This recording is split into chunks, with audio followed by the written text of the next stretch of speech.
अपनी बात कहते हुए गौतम गुस्से में वहां से निकल गया।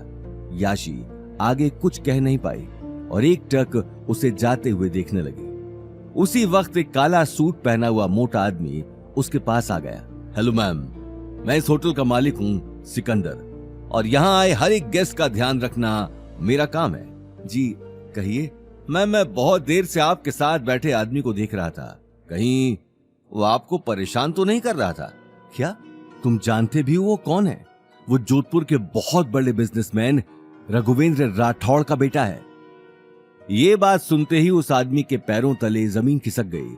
वो हड़बड़ाकर गौतम को जाते हुए देखने। याशी ने समझाते हुए उससे कहा, वो यहाँ एक सीक्रेट लाइफ जी रहा है, इसलिए ये बात किसी को पता नहीं लगनी चाहिए। Yes ma'am. ये कहते हुए सिकंदर अगले ही पल होटल से बाहर चला गया। उसने देखते ही देखते अपने सभी गार्ड्स को इन्फॉर्म कर दिया। वो गौतम से मिलने का मौका गंवाना नहीं चाहता था। वहीं दूसरी तरफ गौतम उम्मीद भवन से बाहर निकलकर ऑटो का वेट कर रहा था, लेकिन तभी उसने आसपास बहुत सारे बॉडीगार्ड्स खड़े देखे। उन्हें देखकर गौतम को किसी न किसी गड़बड़ी का अंदेशा हो चुका था। क्या हो गया? इससे पहले कि गौतम आगे कुछ कहता, सिकंदर भागता हुआ वहां पहुंच गया। सॉरी सर, सॉरी, आपको परेशानी उठानी पड़ी। दरअसल मुझे आपसे मिलना था। मुझे अभी अभी पता चला कि आप रघुवेंद्र राठौड़ के बेटे। हाँ, काम बोलो, मुझे रोका क्यों है? सर सॉरी, मुझे बस आपसे मिलना था, और आप अगर कभी फ्री हो तो प्लीज हमारे होटल में आइए। ये मेरी तरफ से एक छोटा सा गिफ्ट है। ये हमारे होटल का वीआईपी कार्ड है। आप जब भी आएंगे आपको सारी फैसिलिटीज फ्री दी जाएंगी। सिकंदर ने ये कहते हुए एक गोल्डन कार्ड आगे कर दिया। Thank you. वैसे हो सकता है कि मैं कल अपने एक गेस्ट को लेकर आऊं, लेकिन make sure before we come everything will be arranged. Sir, आपको फिक्र करने की जरूरत नहीं है। आपके गेस्ट हमारे भी गेस्ट की तरह ही हैं। लेकिन ध्यान रहे, मेरे बारे में किसी को पता नहीं चलना चाहिए। यस सर, आप बेफिक्र रहिए, मैं किसी को कुछ नहीं बताऊंगा। गौतम ने ये सुनते ही सिकंदर के कंधे पर हाथ रख दिया और अगले ही पल ऑटो लेकर वहां से निकल गया। देखते ही देखते रात हो चुकी थी। अवनी भी अपने काम से फ्री होकर घर आ चुकी थी।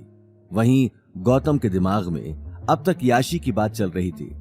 डिनर करने के बाद गौतम अपने काम में लगा हुआ था। ऑफिस के काम की थकान से अवनी की भी आंख जल्दी लग चुकी थी, लेकिन गौतम हॉल में बैठा हुआ एक गहरी सोच में डूबा हुआ था।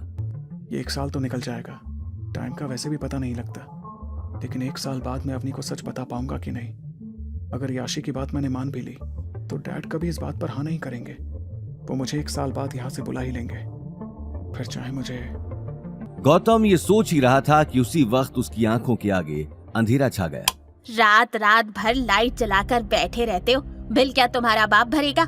मेरी बेटी दिन रात मेहनत करके इस घर का खर्चा चलाती है, और ये साहबजादे लाइट जलाकर फिजूल खर्ची कर रहे हैं। महाराज, अब जाकर सो जाइए और प्रजा को भी सोने दीजिए। भूत बनकर रात रात भर मत बैठे रहिए।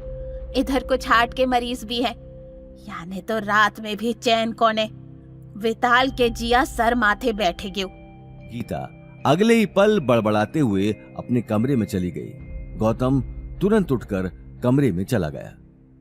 सुबह होते ही अवनी ऑफिस जाने के लिए निकल गई और गौतम रिया को लेने के लिए एयरपोर्ट चला गया। ऑटो से एयरपोर्ट पहुंचते ही वो बाहर खड़ा होकर रिया का वेट करने लगा। हालांकि 4 साल पहले उसने रिया को देखा था। अवनी की शादी के बाद से ही रिया जोधपुर से निकल गई। उसके बाद उसने कभी अवनी से बात नहीं की। आज 4 साल बाद गौतम के लिए रिया को पहचानना भी एक बड़ा टास्क था, लेकिन तभी गौतम को नील और शनाया आते हुए दिखाई दिए। गौतम को देखते ही वो हंसते हुए उसके पास आकर खड़े हो गए। अच्छा, तो हमारे घर जमाई साहब भी यहाँ आए हुए हैं। लेकिन शनाया, ये आदमी रिया को लेकर कैसे जाएगा? ऑटो में? हाँ, तो इसमें बुराई क्या है? लंबी गाड़ी में बैठ जाने से और अच्छे कपड़े पहनने से आदमी के पाप नहीं धुल जाते, मिस्टर नील।